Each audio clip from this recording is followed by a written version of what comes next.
Buenas tardes, saludos a todos.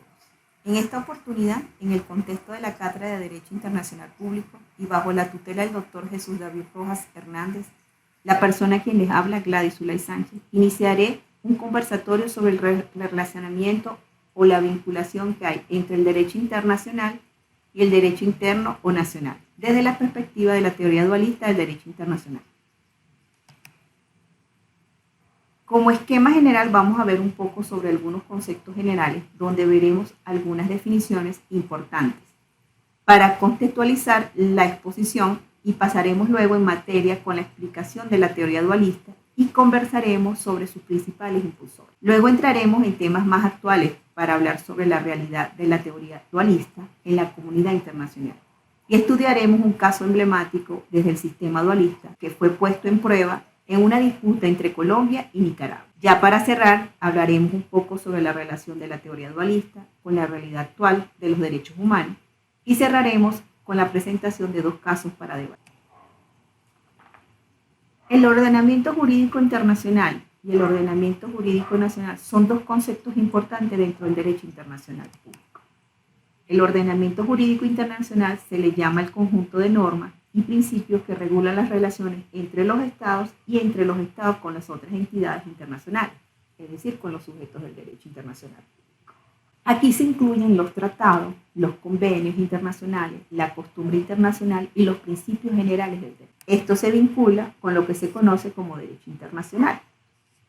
Por otro lado, está el ordenamiento jurídico nacional, que es el conjunto de normas y principios que regulan las relaciones entre los individuos y las autoridades dentro de un mismo estado determinado. Incluye la Constitución, las leyes, las regulaciones y las decisiones judiciales. Esto se vincula con lo que se conoce como derecho nacional o interno. Ambos ordenamientos jurídicos pueden estar interrelacionados y pueden influirse mutuamente. Por ejemplo, un tratado internacional puede ser incorporado al ordenamiento jurídico nacional y convertirse en una ley dentro del Estado.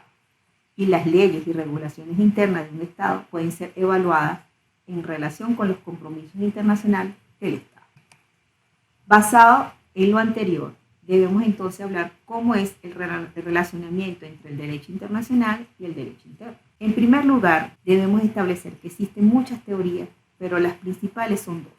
Y de ella se desprenden incluso otras variantes. Por un lado tenemos la teoría monista y por otro lado tenemos la teoría dualista. Sin embargo, para poder hablar con mayor claridad sobre la teoría dualista, debemos dejar entendido qué es la teoría monista. La primera teoría que necesitamos entender entonces es la teoría monista. Esta teoría consiste en la búsqueda de la unidad del conjunto de normas jurídicas en la que se acepta un principio de subordinación. Es decir, todas las normas jurídicas se encuentran subordinadas las unas a las otras en un orden rigurosamente jerárquico. Hay dos grandes vertientes. Un monismo, donde se considera la primacía del derecho internacional sobre el derecho interno, y un monismo donde la primacía reside del derecho interno y queda subordinado al derecho internacional. Ahora bien, por otra parte, la teoría dualista sostiene que el derecho internacional y el derecho interno son dos sistemas jurídicos separados e independientes, que operan de manera distinta y tienen diferentes fuentes. Según esta teoría, el derecho internacional no puede ser aplicado directamente dentro del Estado, sino que necesita y exige que sea incorporado primero al derecho interno mediante su sistema jurídico. Ahora bien, muchos han sido los juristas y académicos que con sus aportes han dado forma a la teoría dualista. Lo que deseo transmitir al hacer referencia a estos académicos no es detenerme a hablar de cada uno de ellos, sino en destacar los importantes aportes que hicieron en el desarrollo de la teoría dualista del derecho internacional y que al mismo tiempo ayudaron a establecer sus principios y su lugar en el campo más amplio del derecho internacional. Sin embargo, de entre todos, hay dos que marcaron un importante hito dentro del derecho internacional, pues conforman de alguna manera un antes y un después en la evolución de las ideas dualistas del derecho internacional. Estos son el alemán Henri Trippier y el otro, por otro lado, el italiano Dionisio Ansarioli. Estos autores asentaron prácticamente las bases de la teoría dualista y su implicación para la configuración de la relación entre el derecho internacional y el derecho. Estos autores fijaron firmes posturas en las que indicaban las tesis de que el derecho internacional público y el derecho interno se regulaban mediante un relacionamiento diferente, se nutren de fuentes diferentes, que la forma de elaborar sus normas es diferente, que los ordenamientos jurídicos que los sostienen también son independientes y autónomos.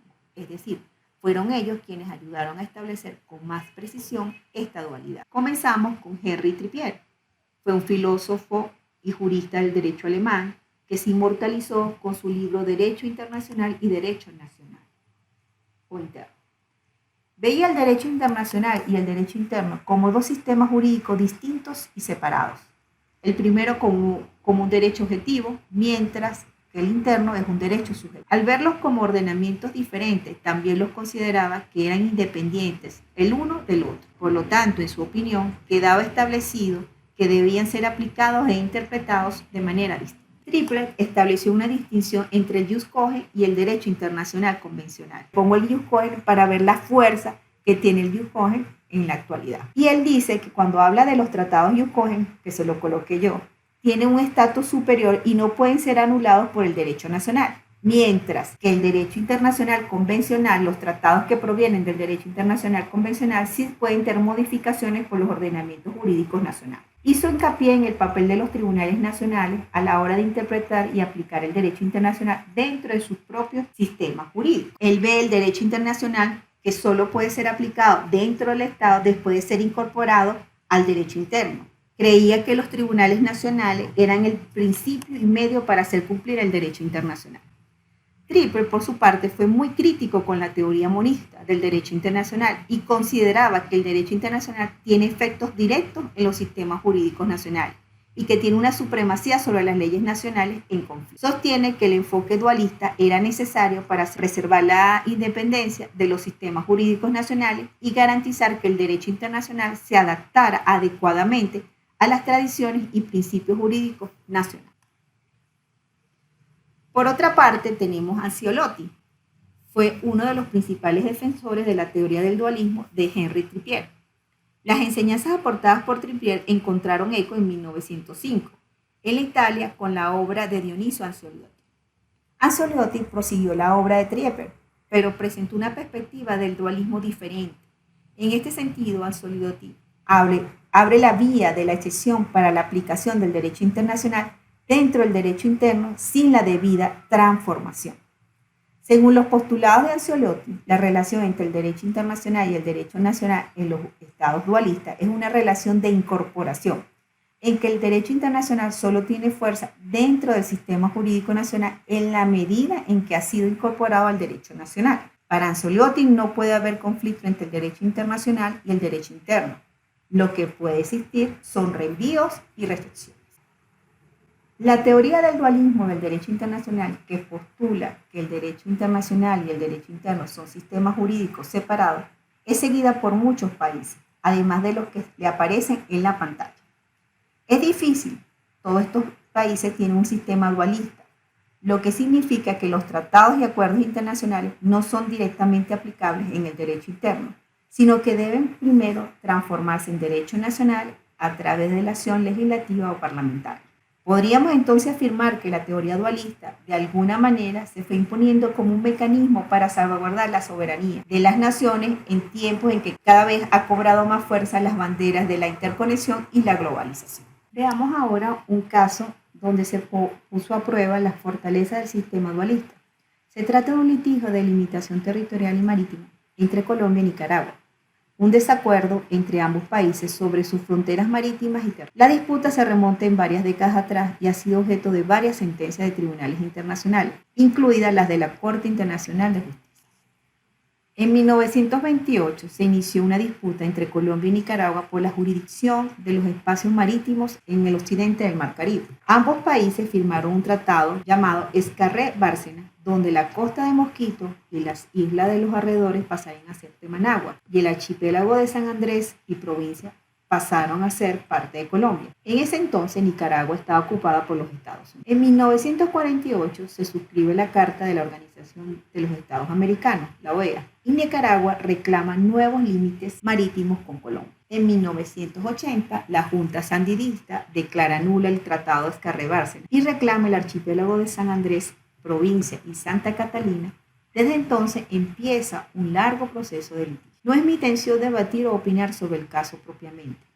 A la final, la Corte Internacional de Justicia ha fallado a favor de Nicaragua en ciertos aspectos de la disputa y ambos países continúan las negociaciones para llegar a un acuerdo definitivo. Lo interesante de este caso es que el fallo de la Corte de La Haya desencadenó un claro ejemplo de un conflicto entre el derecho interno del país y el derecho internacional público. La Constitución Política de Colombia manifiesta claramente el sistema dualista de su ordenamiento jurídico. El artículo 9 establece: las relaciones exteriores de los estados se fundamentan en la soberanía nacional y en el reconocimiento de los principios del derecho internacional. Además, cualquier decisión que tome la Corte Internacional de Justicia para su debido acatamiento deberá primero ser aprobada previamente por el Congreso para su ejecución. Eso lo vemos en el artículo 224. Los tratados para su validez deberán ser aprobados por el Congreso. Tan pronto como un tratado entre en vigor provisionalmente, deberá enviarse al Congreso para su aprobación. Hemos dicho que Nicaragua reclama los territorios en el Mar Caribe. Sin embargo, estos ya aparecen consagrados como territorio colombiano en su Carta Magna. El artículo 101.